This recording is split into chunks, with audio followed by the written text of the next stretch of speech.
Now let's turn to the Lagos-Calabar Coastal Highway, a project that's been called everything from a carbuncle to a motorway of misplaced priorities and due process abuse.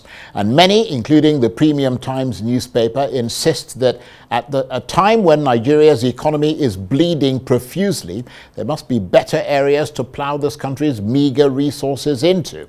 And now the Young Progressives Party, or YPP, has added its voice to that chorus, questioning why a 10-lane stretch of road that will gulp a staggering 15 trillion naira and take 8 years to construct should be a priority right now. But it's not just the Lagos-Calabar highway that's being planned. I mean, there are spurs from it that are currently being designed to run between Sokoto and Badagry and between Enugu, Abakaliki, Ogoja and Cameroon, as well as parts of all the 6 geopolitical zones. The argument from supporters is that these motorways will bring significant economic benefits, but those who oppose it say they'll cost the earth.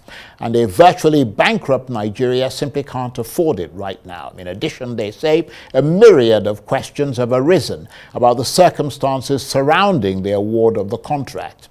So is this a white elephant project on which scarce funds are being frittered away, or is it a vital connecting highway that will link the 6 geopolitical zones and bring staggering economic benefits? Well, for more on this, I'm joined now in the studio by the chairman of the Young Progressives Party, Bishop Amakiri. He and his party are opposed to the Lagos to Calabar Coastal Highway project. Thank you very much indeed for joining us. Thank you so much. Briefly, what's the problem you have with the Lagos-Calabar Coastal Highway?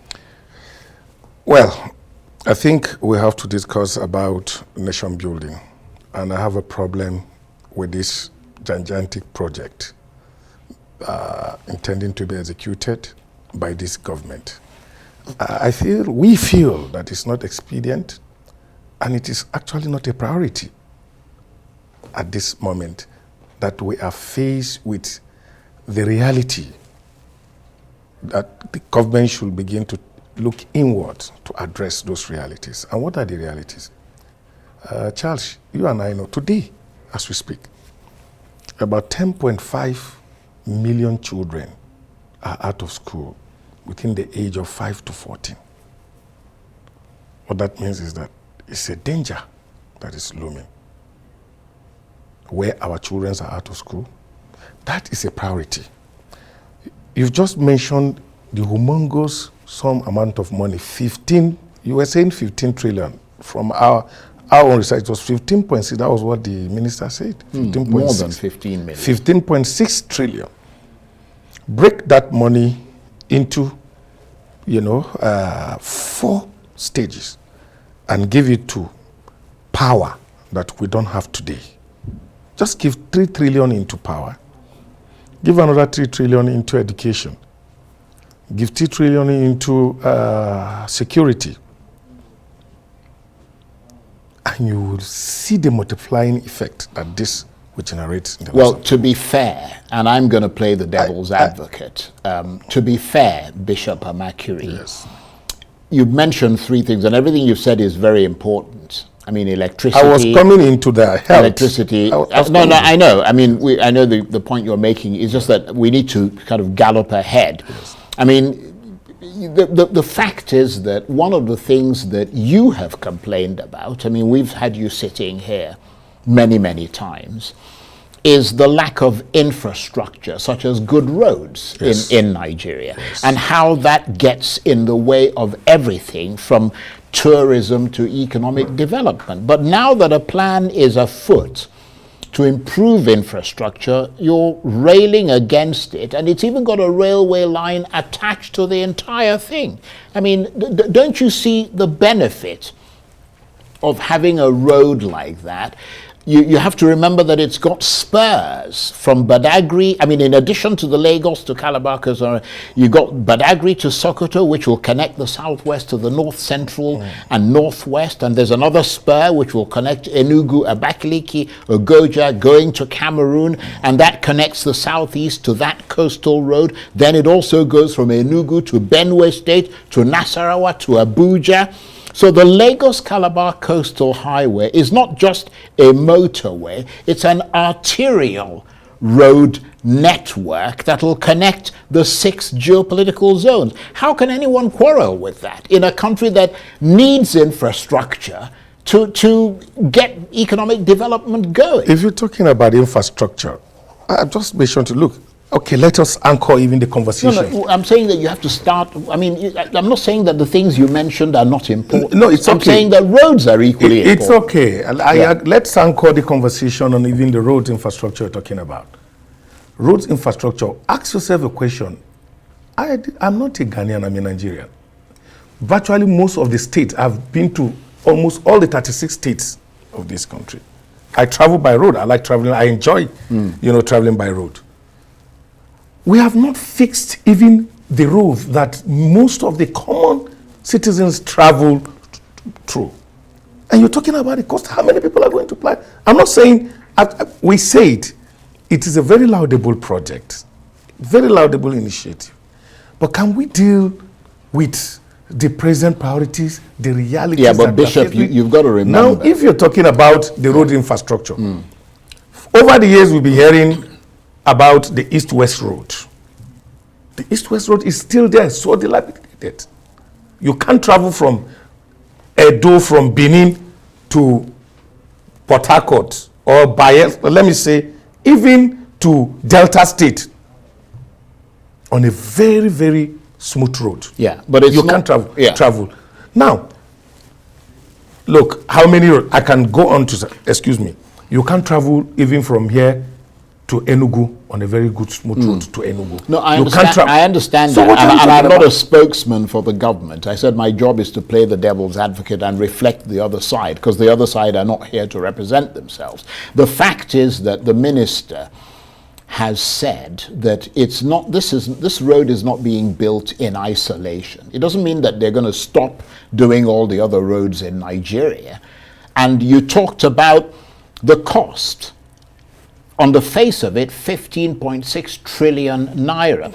But the federal government, from what I understand, is putting up just 30% of that cost. So it's not actually putting up the entire cost. It's a public-private partnership.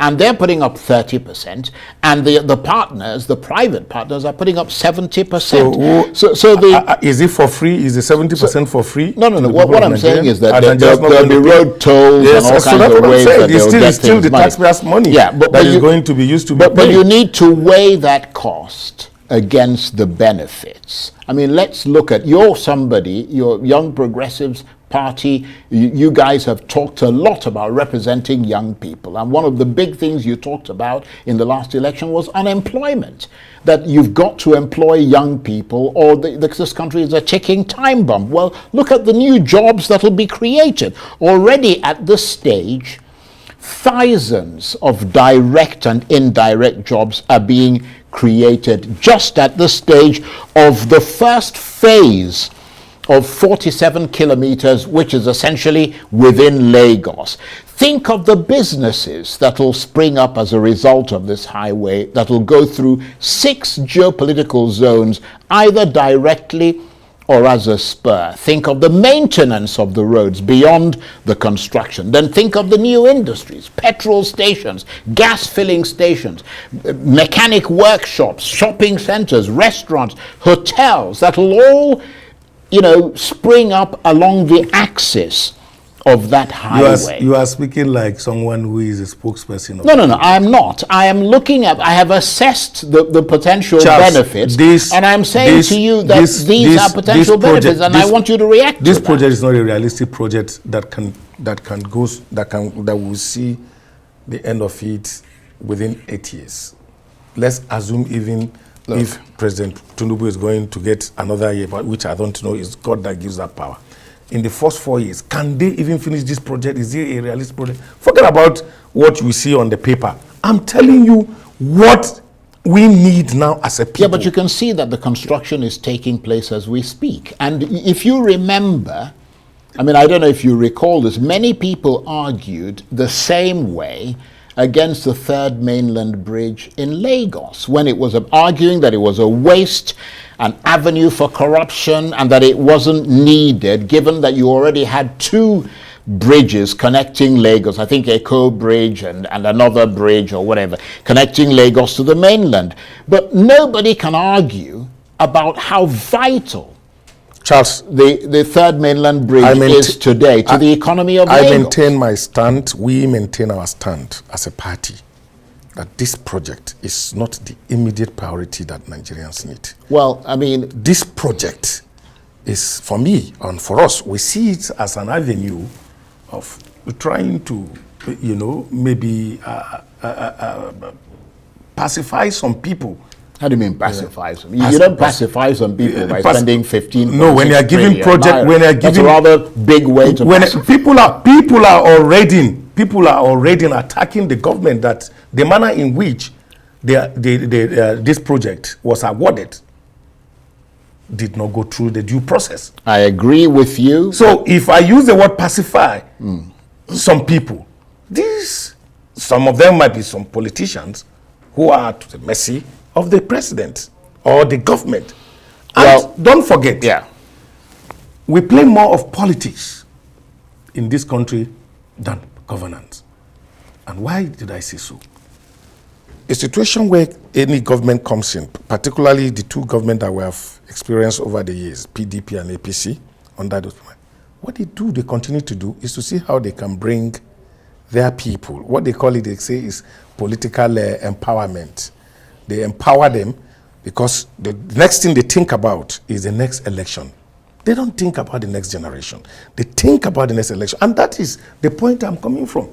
That these are not projects that actually conforms with the reality that we are faced with at the moment. The reality that many of our people have left their farmlands, they can't go back. The reality that we need security.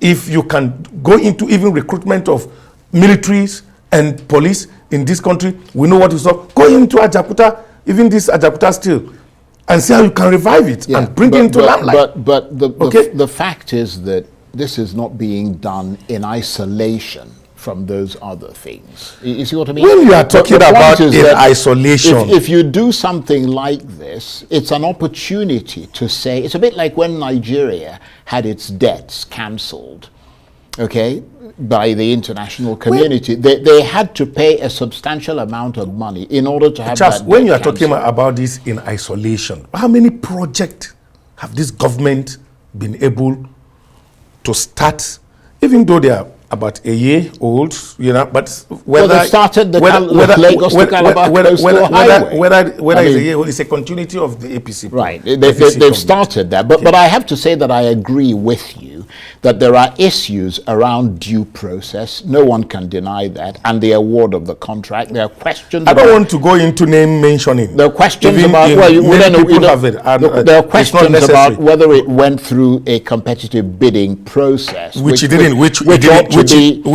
go through that. Which should be in line with the Public Procurement Act, which is law in Nigeria.